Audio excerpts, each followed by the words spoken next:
శరణ్ గాడు వస్తుండ్రా.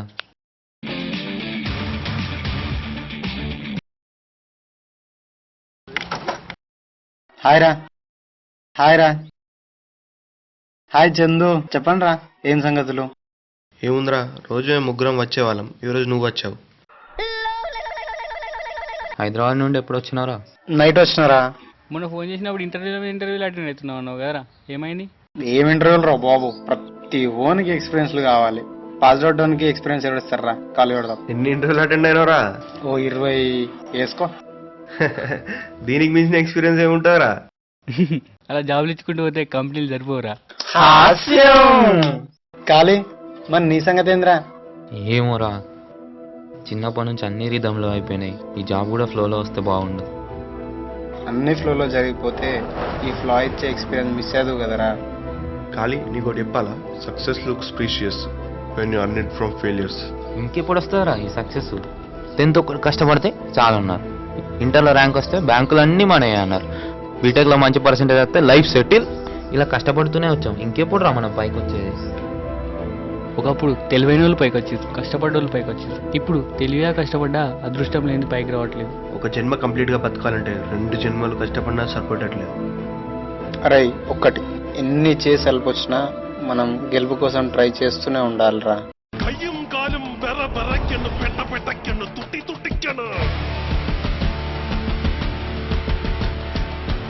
అన్నా ఇక్కడ వైన్స్ ఎన్నే? రేయ్, ఇంత ఉందో నీకు అవసరమారా?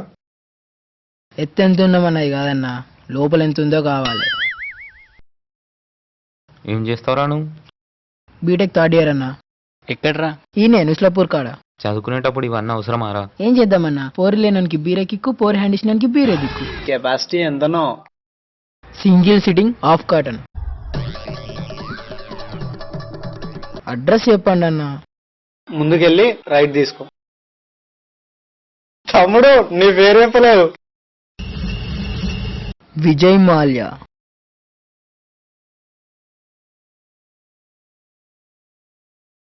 ఖాళీ మొన్నక గవర్నమెంట్ ఎగ్జామ్స్ బాగానే రాశా అన్నావు కదరా, ఏమైందిరా? ఏం ఎగ్జాములు రా, అన్ని దగ్గరానికి వచ్చినట్టు వచ్చిపోతున్నాయి. ఈ రిజర్వేషన్ లేకపోతే జాబ్ ఎప్పుడో వచ్చేది. అన్ని జాబ్స్ రిజర్వేషన్ వాళ్ళకి ఇవ్వర్రా, అవి రోస్టర్ ఫామ్ ప్రకారం ఇస్తారు. అందులో ఎస్సీలకు 15%, ఎస్టీలకు 6%, బీసీలకు 25%, మిగిలినవి ఓపెన్ కేటగిరీ. అందులో అందరూ వస్తారు. సరేరా, నువ్వు ఉన్నావు. ఇప్పుడు మీ ఫాదర్కి గవర్నమెంట్ జాబ్ ఉంది. ఇప్పటివరకు నువ్వు మొత్తం గవర్నమెంట్ సపోర్ట్తోనే చదువుకున్నావు. ఇప్పుడు మీకు ఒక స్టెబిలిటీ వచ్చింది. ఇప్పుడు అందరూ ఉన్న పొజిషన్లోనే మీరు ఉన్నారు. మళ్ళీ ఈ జాబ్ల దగ్గర రిజర్వేషన్ అవసరమారా? సరేరా, నీకు ఒక ఇన్సిడెంట్ చెప్తా. మొన్ననే మా ఫ్రెండ్ ఒక ఇంటర్వ్యూకి వెళ్ళిండు. మ్యాక్సిమం అన్ని క్వశ్చన్స్కు ఆన్సర్ చేశాడు. అంతా ఓకే అనుకున్నారు, కానీ లాస్ట్కి మీ కేటగిరీ ఏంటి బాబు అని అడిగారు. వీడు క్యాష్ చెప్పిన తర్వాత ఈ క్యాష్ వాళ్ళకి మేము జాబ్ ఇవ్వమన్నారు. బిజినెస్ చేయలేం, రాజకీయంగా ఎదగలేం, మేమెందుకు రిజర్వేషన్స్ వదులుకోవాలి? అరే మీరు ఇప్పుడు రిజర్వేషన్ వల్లనే డిఫరెన్స్ తప్ప జనాలు అలా చూడర్రా. క్యాష్ సిస్టమ్ లేదా? ఇప్పటికీ కొన్ని ఊళ్ళల్లో గుళ్ళో కూడా రానివ్వట్లేదురా. అక్కడెక్కడో జరిగింది కావచ్చు, కానీ అన్ని చోట్ల అలా ఉండదురా. అరే ఎక్కడనో ఎందుకురా, నేనే కొన్ని ఇన్సిడెంట్లు ఫేస్ చేసిన, చెప్తా విని. ఈ మధ్య నేను మా ఫ్రెండ్ కలిసి రూమ్ల కోసం వెతికామరా. ఒకరేమో క్యాస్ట్ అడిగారు, చెప్పినాం. బాబు మీకు ఏమన్నారు. ఇంకోడైతే అడ్వాన్స్ తీసుకొని మరి రిటర్న్ ఇచ్చాడరా. అంత పెద్ద సిటీలా ఇంకా క్యాష్ ఫీలింగ్ ఏందిరా.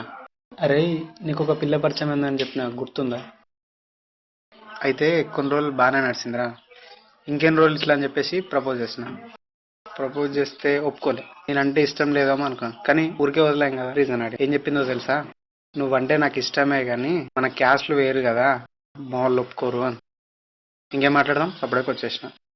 సరేరా, ఆ పిల్లకి నేను ఇష్టం లేదు, నన్ను వదిలించుకుందామని అలా చెప్పింది అనుకో, కానీ రీజన్ మాత్రం గట్టే చెప్పింది కదా. అంతెందుకురా, మేము వచ్చి మిమ్మల్ని పిల్లని అడిగితే మీరు ఇస్తారా? ఇప్పుడైతే ఎవరు ఇవ్వకపోవచ్చు, కానీ నేనైతే ఆలోచిస్తారా. అవునరా, వాళ్ళు అప్పుడు ఉన్న పొజిషన్ అలాంటిది. మరి ఇప్పుడున్న జనరేషన్ వాళ్ళకి ఏమైందిరా, ఓ క్యాస్ట్ల పేరు చెప్పి డప్పులు కొడుతున్నారు. క్యాస్ట్ అనేది జనాలకు స్టేటస్ సింబల్ అయిపోయిందిరా. రే ఓసీ దాంట్లో కూడా ఎకనామికల్ బ్యాక్వర్డ్ వాళ్ళు ఉన్నారు, మీ దాంట్లో కూడా బాగా సెటిల్ అయిన వాళ్ళు ఉన్నారు. అలాంటప్పుడు క్యాష్ బేస్డ్ రిజర్వేషన్ ఎందుకురా, ఇన్కమ్ బేస్డ్ ఉండాలి. కానీ కరెక్టేరా, మీ దాంట్లో కూడా ఎకనామికల్ బ్యాక్వర్డ్ వాళ్ళు ఉన్నారు, కానీ ఎంత తక్కువ మంది. మా దాంట్లో ఎక్కువ ఉన్నారు. ఏ గవర్నమెంట్ అయినా మెజారిటీని కన్సిడర్ చేస్తుంది కానీ మైనారిటీని కాదురా. ఒక జాబ్ విషయంలోనే వాళ్ళకు అన్యాయం జరుగుతుంది తప్ప మిగిలిన విషయాల్లో కాదురా. జనాల మైండ్ సెట్ నుండి క్యాస్ట్ సిస్టమ్ పోయేదాకా ఇన్కమ్ బేస్డ్ రిజర్వేషన్స్ రావురా. అరే సారంగా వస్తుండ్రా. హాయ్ రా. Hi hi. ఏంట్రా సంగతులు? ఏముందిరా కాళ్యాణ్ ఫ్రస్ట్రేషన్తో ప్రైవన్ పంచులతో నెట్టుకొస్తున్నాం. అది కాదురా, అసలు ఏం చేద్దాం అనుకుంటున్నారు? ఏం చేసినా ఈ జాబ్లు వచ్చేటట్లు లేవురా. అందుకే చిన్న క్యాపిటల్తో ఏదైనా బిజినెస్ చేద్దాం అనుకుంటున్నాం. అంటే బిజినెస్ అని ఫిక్స్ అయిన రారా? అంతే అనుకో. ఐడియాస్ ఉంటే బిజినెస్ బెటరేరా, కానీ దాన్ని మెయింటైన్ చేయడమే కష్టం. జాబ్ అనుకో, కొన్ని రోజులు చేసినాక బోర్ కొడితే బిజినెస్కి షిఫ్ట్ అవ్వచ్చు, కానీ బిజినెస్లో దిగాక అలా చేయలేం. ఇప్పుడున్న పొజిషన్లో దానికి మించిన ఆప్షన్ లేదురా. మరి నువ్వేం చేద్దాం అనుకుంటున్నావురా? నేను ఇంకా ఇది డిసైడ్ కాలేదురా. బీటెకే క్లారిటీ లేకుండా జాయిన్ అయినందుకు బరువైన కంటైనర్ని భుజాలతో గుంజినంత పని అయింది. ఇప్పుడు ఏం చేసినా గుంజితే సరిపోదు, మోయాలి. ఏంద్రా అసలు ఇట్లా సగంలో అయిపోయింది చదువుకున్నా. చిన్నప్పటి నుంచి మనల్ని చదువుతో పాటు వేరే ఏది చేయనివ్వలేదురా. అదే వేరేవి కూడా చేసుంటే ఇలా జాబ్ బిజినెస్ అని రిస్ట్రిక్ట్ అయ్యే వాళ్ళం కాదు. ఏదో ఒకటి చేసేవాళ్ళం, ఒక రిధంలో ఉండేవాళ్ళం. వాళ్ళు అప్పుడున్న పొజిషన్లో చదివిస్తే సేఫ్ సైడ్ అని చదివించారా. కరెక్టేరా. మన నెక్స్ట్ జన్ వాళ్ళకి ఇలా జరగకుండా చూడాలి. చదువుతో పాటు మిగతా వాటిలో కూడా బేసిక్ నాలెడ్జ్ ఉండాలి.